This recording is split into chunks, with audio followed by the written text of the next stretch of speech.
I won't be a candidate for re-election to the United States Senate next year. I'm looking forward to getting back to the private sector and the nonprofit sector. But I will not be running for re-election in 2022. It's been 4 months since the 2020 election, and we've already seen 5 Republican senators announce that they won't be seeking re-election in 2022. That means that fully 1/4 of Republican senators who were facing re-election will not be seeking it. This also opens a huge door to the Trump wing of the parties, particularly given many of these senators who are retiring come from the more establishment-oriented or so-called governing wing of the Republican Party. The number of early retirements in the 2020 cycle for Republicans is unusual. It does seem that certain elements of the party have been frustrated by the Trump takeover. Some of them might also have been targeted in primaries in 2022. And we have seen before that Republicans who were critical of President Trump have been forced into retirement.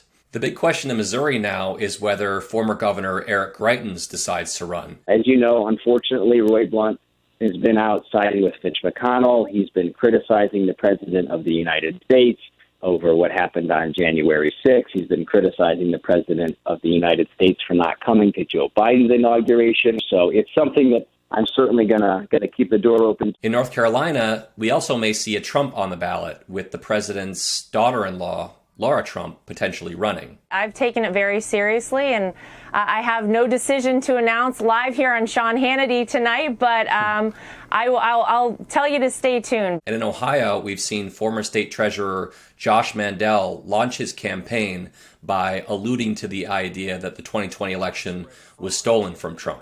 I think over time, we're going to see studies come out that evidence widespread fraud. What these openings do is create a bigger referendum, arguably, about the future of the party in 2022. Republicans do have 50 seats in the Senate, and midterm elections are usually pretty bad for a president's party, meaning that any of them, were they to win re-election, could potentially be returning to power and a majority in Washington, making their decisions to head for the exits particularly notable.